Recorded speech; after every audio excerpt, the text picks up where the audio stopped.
It's simple, really. Great stories with a good cup of tea. It's the Tea with Mike show.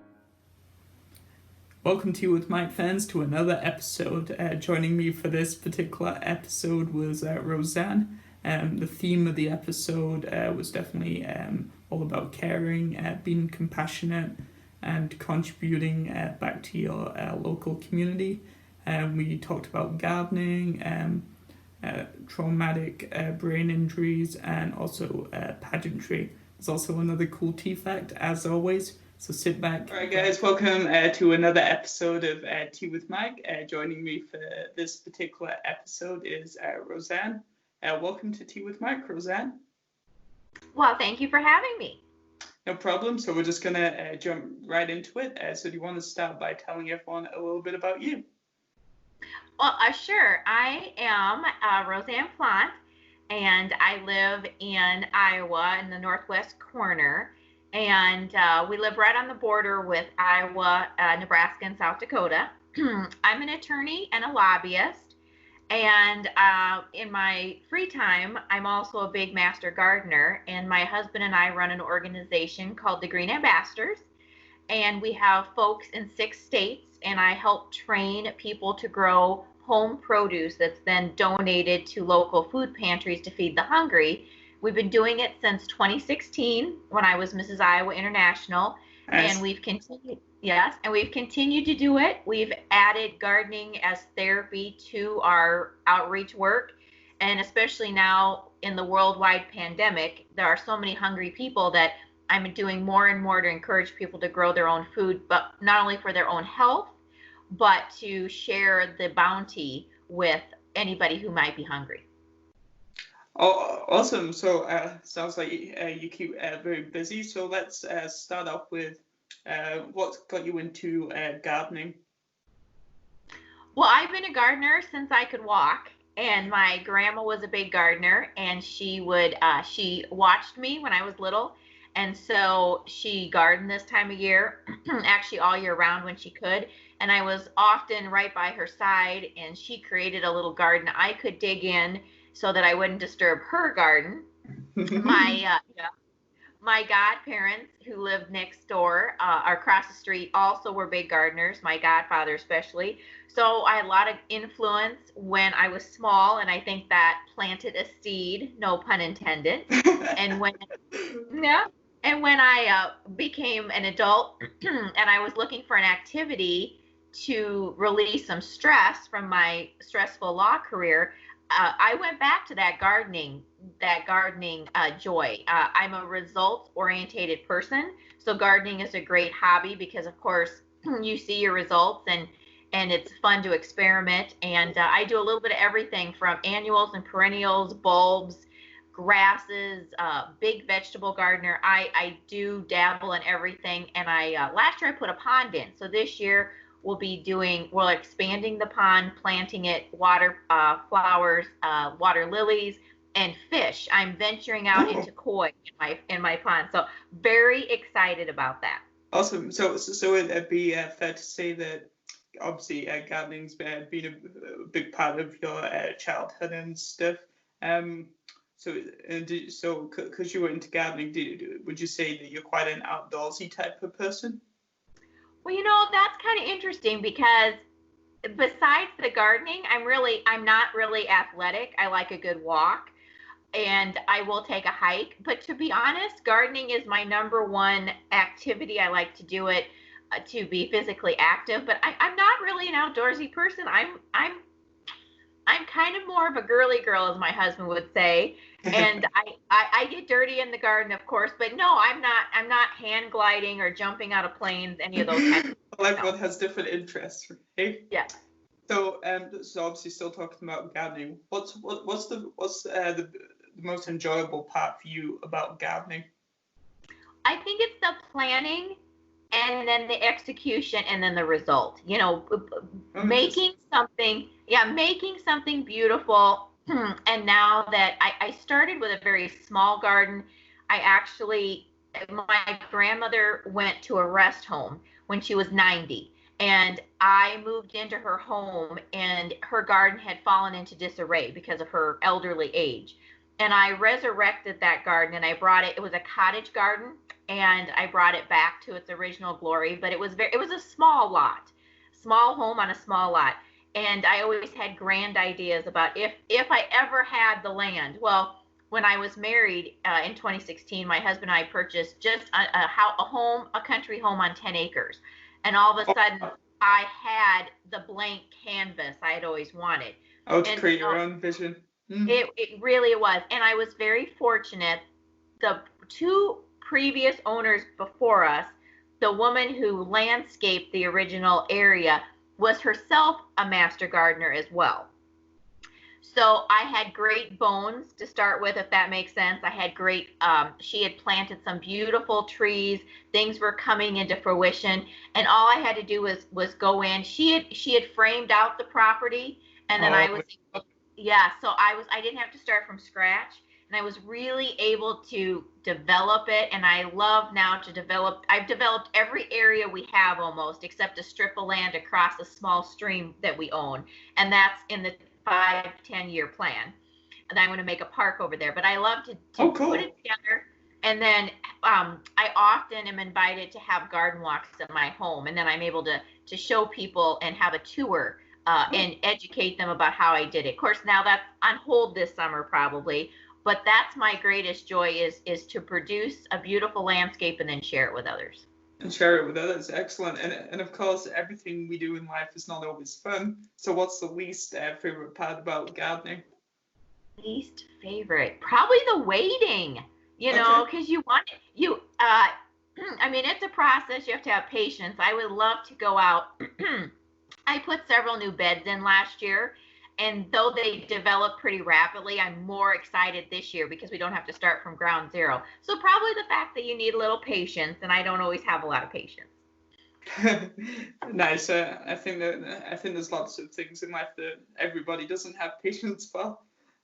So anyway, so that's one aspect of something that you do, but then another really impactful and important thing that I presume, and you're obviously going to expand on it, that you're doing in your local community, I presume, is working with survivors of traumatic brain injuries. So can you tell us a little bit about that and how that came to be?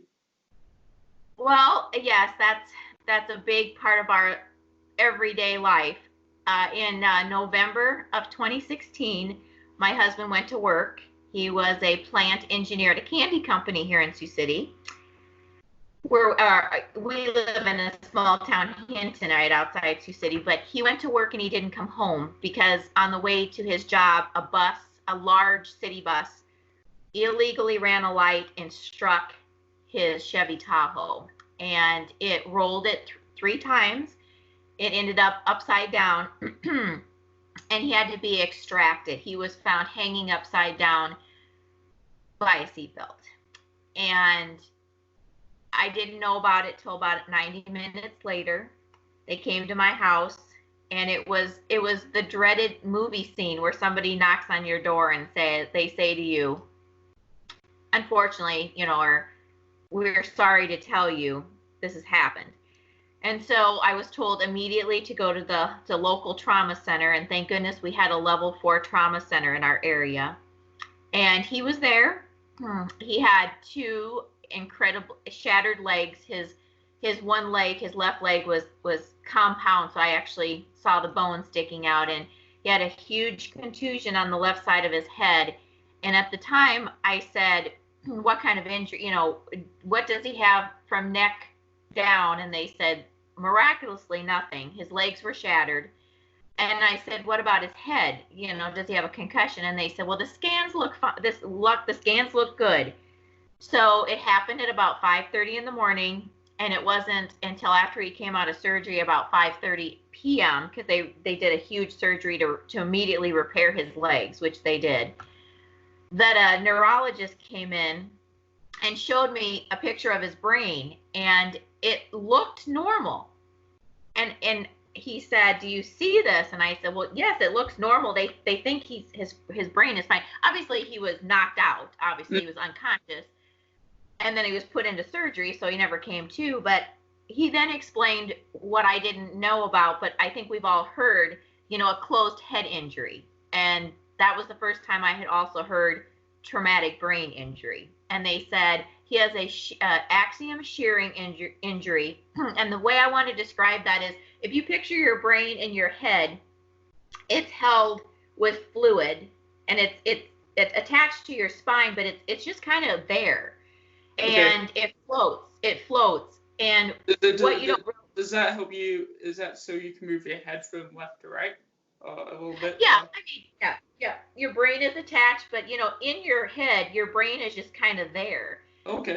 But it's held with fluid, and it's held with microscopic neurons that connect your brain to the rest of your body. And what happened in my husband's case was his brain bounced from one side to the other and back. And those neurons were torn apart. If you can just think of just taking a piece of cloth or a paper towel and just tearing it apart. And so he said he has less than 10% chance of making it through the night. His brain is going to swell, and we'll have to put a shunt to relieve the pressure. But if he makes it through the night, you won't want him to make it.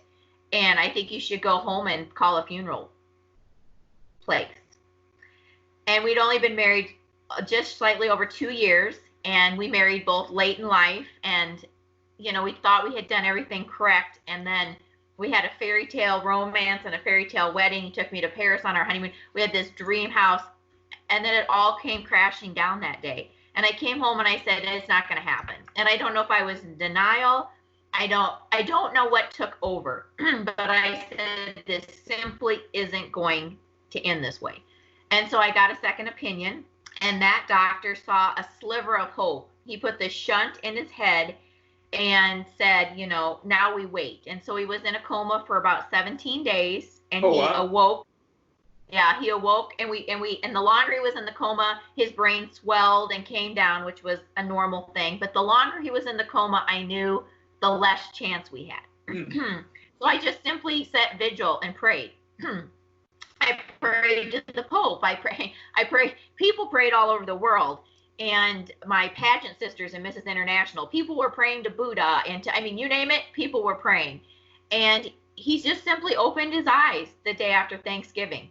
And I was there, and he was sitting in a chair about 3 days later, and he needed a lot of assistance. And so at that point, we were transferred to Madonna Rehab in Lincoln, Nebraska, and he had to be able to sustain 3 hours of therapy before we could even go there. Okay. And people said to me, where did you start with this therapy? Literally, he was like, excuse me, my allergies are acting up. Literally, he was like a newborn baby. His first therapy session was sitting up and holding his head up, and we had 3 people doing it. One holding he couldn't hold his head up. One holding his head up, one here. If he was sitting in a chair, he was in a brace to sit up. And he couldn't, there was an activity with a little divider and picking up tiny little blocks you'd give a baby. He couldn't do that. And so they had said, okay, well then you might be able to get him home in an institution. And I said, well, we'll see. And off we went to rehab, and I learned pretty much how to be a physical therapist. I learned you can't do too much therapy. I went with him. I packed up my office, and we went on the road, and I did extra therapy. And I knew that the window is very small for therapy, that there is times where you go as fast as you can, but the window shuts, and where you're at is where you're at. And a very good neurologist told me that. So I was running a marathon, but at a sprinter speed, so to speak. Trying to make an impact. Yeah. Yeah, just try push. I'm happy to say he's not in an institution. He's at home. That's awesome. He is driving. Pretty much everything they said he would never do, he's doing. Wow. He is disabled. He doesn't work anymore, but he can, the little things about, I couldn't leave him at home, but now I can go somewhere and leave him. I mean, He has a frontal lobe injury as well, and he can do his checkbook. He understands money. None of these, it's a mirror. The neurologist, who's very scientific and very analytical, has said to us, I don't use this word hardly ever, but he's a miracle. So is he 100% no? Are we above 90? You bet. He has a lot of pain still from the accident. He always will. But during the therapy becomes very tedious. And Chad was he was an engineer. He was a very handy guy. So we tried to incorporate interesting things to keep him going in therapy rather than do 10 arm lifts, Oh, for sure. Especially when you've got something very complex to. Yeah. So we found, I did research, and we found that gardening was very therapeutic. And one of the projects we did at a rehab center, we were gone for 5 months in these hospitals and rehab centers, and he would do 8 to 9 hours of therapy a day. That's what we did a day. Yes, intensive. And so we built like a wheelchair accessible garden, and that helped him, learn how to do tools again and strengthen his hand. He had a very weak hand that was drawn up like a stroke victim. When we came home, even after 5 months, he couldn't put this arm down. And if you pulled on it, it was very painful. And now he has full use of both arms. And he was in a wheelchair, and he then slowly walked with a walker and then a cane. And, it's been, day in, day out. He still does therapy, and it's been 3.5 years, and he's regained a lot of these faculties. And so I immediately became a traumatic brain injury advocate, first for my husband. And what people don't understand is that this is a very common occurrence, and there are millions of people every year that are affected by this, not only in sports concussions, but accidents. Falls are it's a much more common injury than you realize, and most are not as dramatic as my husband's, but it's something that we need to think about. So I will always be an advocate, and I'm writing a book, and it's a how-to book. It's the book I wish somebody would have handed me on that horrible day that gives helpful for people. Yeah, practical advice and hopeful reflections now that I'm on the other end of this journey, and to give hope to people, because brain injuries, once you've seen one, you've seen one. There are some things that are universal, but my husband defied all the odds. And so if I would have just accepted he's going to be a vegetable, he'd probably be a vegetable, and I didn't accept that. So I want people to have that hope, and I will always be an advocate, and hopefully a beacon to people who enter this horrible club that we're in. Awesome. Well, I can imagine how difficult that time would have been. So definitely thanks for sharing that portion of your story. So today's tea fact is the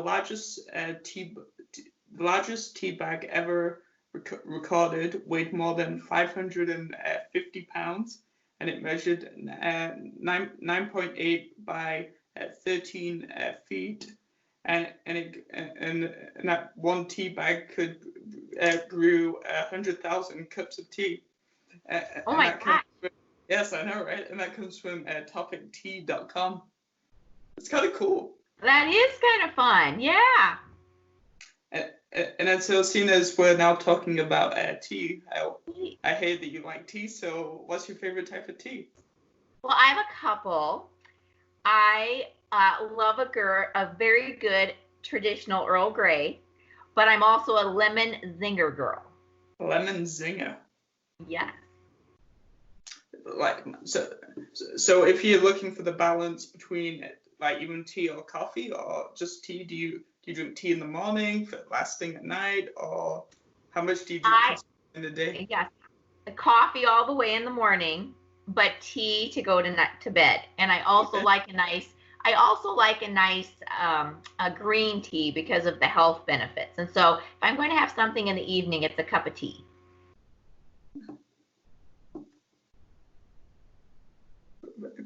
Cool. And and then so okay, so we got gardening, and then this book that you're writing to help people that with information basically that you wish you'd had when obviously the unfortunate traumatic brain injury happened. So, do you want to talk to us a little bit about some other work you're doing in the community through the Green Ambassador program? Sure. That is that in the therapy program I created as part of my pageant platform, and I'm the current reigning Mrs. Midwest Agriculture America 2020. I've done a couple pageant systems. I was Mrs. Iowa International, and then I was Ms. Worldwide, and I was going to retire, but I found the newly created Mrs. Agriculture America pageant, and it was exactly up my alley, so to speak, because it was agriculture and pageantry, and the organization was started by two ladies, a mother-daughter pair, and Shannon was looking for people that were interested in pageantry but had some sort of agriculture background. She wants to promote agriculture, which is, a huge part of our economy, and of course agricultural workers are essential workers, as we all know now during this pandemic. And so we have queens that have ranching experience, that have, just a whole selection of different agricultural backgrounds. And I'm so pleased to be the first queen from Iowa that also is a Master Gardner. And so she didn't have any gardeners per se until I was won the title. And so I'm so excited. Our pageant is supposed to be early next year, and fingers crossed. And I'm very excited to meet the ladies. We have everything from teen and Miss all the way up to Mrs. and Ms. So we have a wide range of folks, and we also have a contest for men. Oh, okay.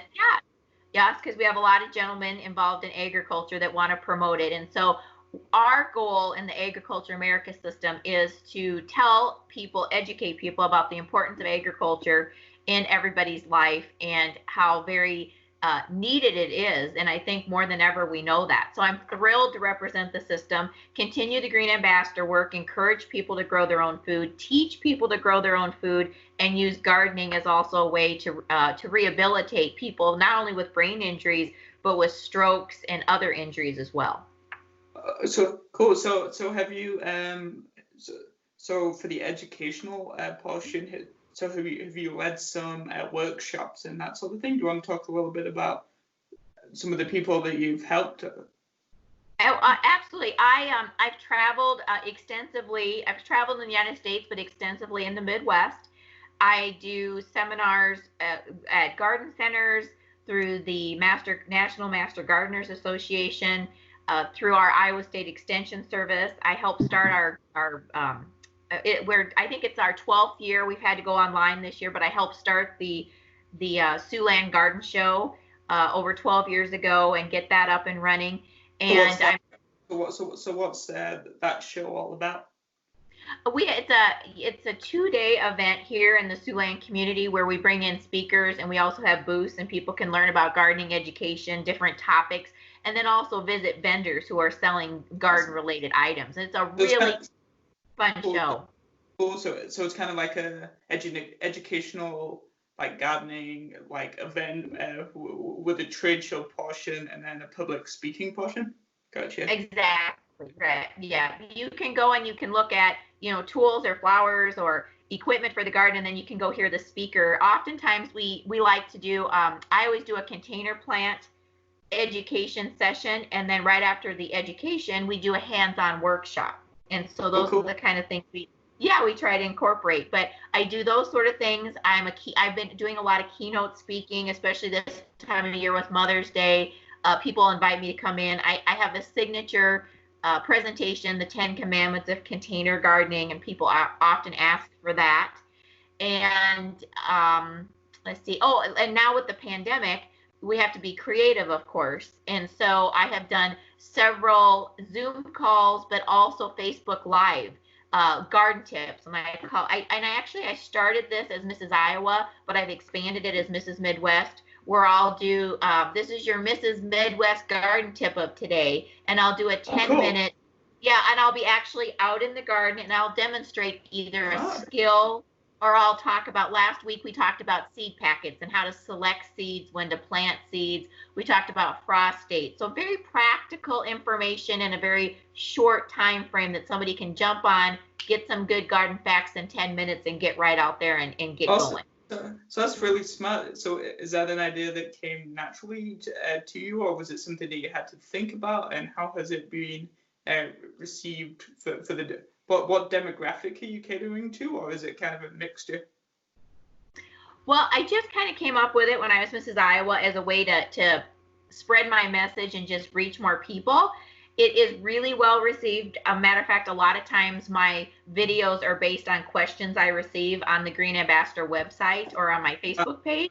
So like I had a lot of questions this year about, I've never planted a garden. Where do I start? Should I start my seeds from seed, or should I buy these starter plants? And so I do answer questions, but then I oftentimes try to get the basics out, because you can never have too much of the basics. And my demographic is literally 5 to 95. I have young gardeners and I have older folks. And so that's the great thing about gardening, is everybody can do it at certain levels. I mean, everybody, you don't have to have 10 acres like I do. You can have a patio. I have a friend in Des Moines, Iowa, our state capital. I was just talking to her about her patio garden and giving her some ideas. So gardening is very universal, and everybody can enjoy it and gain from it. And because you have such a wide demographic, and obviously lots of different environments where people are doing their planting and their gardening, you must learn. You must always be learning too, because obviously, not that I know much, but I can imagine planting in an apartment outside your apartment on your balcony is quite different from a plot of land, and then to a regular sized garden and so on and so forth. I'm a certified Iowa Master Gardener, and part of that is I'm required to do 10 hours of education every year. And last fall, I also became a certified Iowa conservationist, and I took a 6-week class on Saturdays and learned about conservation as well. So I'm always looking to expand my skill set, and that's how I continue to learn things that I can then transfer and teach other people, like you said, in all these different situations. So I'm continuing to expand my knowledge base.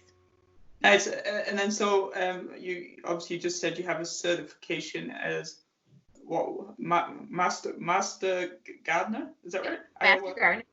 Yeah. Mm-hmm. So what does that entail, and what are the benefits for having that certification? Well, that certification ensures that I completed a course that Iowa State University has. I went to class for 3 months on Tuesdays and Thursday evenings, and then I completed a battery of examinations, and I also attended a training session at the university. I then, after doing that, was just considered an intern, and then the Master Gardener program also gives back. So I was to become a certified Master Gardener. I also donated 40 hours of time to my community. Oh, wow. And after that, and at the time, my elderly grandma was in an assisted living, and they had these small encapsulated garden areas for the residents to go out in, but they couldn't escape, so to speak, from the facility, and they were in quite bad shape. And so I volunteered, and she could go out with me in her wheelchair. And what my project was for that whole summer, I redid their 3 garden areas and maintained them, did the plantings, created beds, just made them more pretty, and the residents really enjoyed it. So after that, then I became a certified Master Gardener, and then every year I meet requirements, 10 hours of education, at least 20 hours of service to the community, and I've also earned my 10-year certificate, which means I've served the community for 10 years in a row, and I've reached the 500-hour milestone. So then we have lifetime achievement awards, and they start at 500, 1,000, and 1,500. So I've surpassed the 500, and I'm working on my 1,000 right now. That's really impressive, because obviously some certificates and credentials like are really easy to get, but this one actually really takes a passion and an interest in it and a drive, and then obviously there's added benefits, like even when you were doing your almost like practicum, spending time with your grandma, and also contributing to the community that you live in. So yeah, so it does mean something to be a certified, and it also stresses that you're continuing to increase, to give back, and to increase your knowledge, and so I'm very proud of it. Awesome. Well, that's all the questions I have for today. Thanks for sharing your story. Lots of very unique things, but what was interesting is I was mainly obviously listening to your story, was how they all kind of like weave and like tie into one another. Yeah, no, somebody once said to me, how would you categorize yourself? And I said, I guess I'm a Renaissance woman, in the fact I'm always learning something new, but it all sort of goes back to the core of who I truly am. So I'm thrilled to get to share my story, and thank you for having me on today. No problem. And guys, you'll be able to catch Rosanne's story at teawithmike.com. Thanks. Thank you. Bye-bye. It's the Tea with Mike show.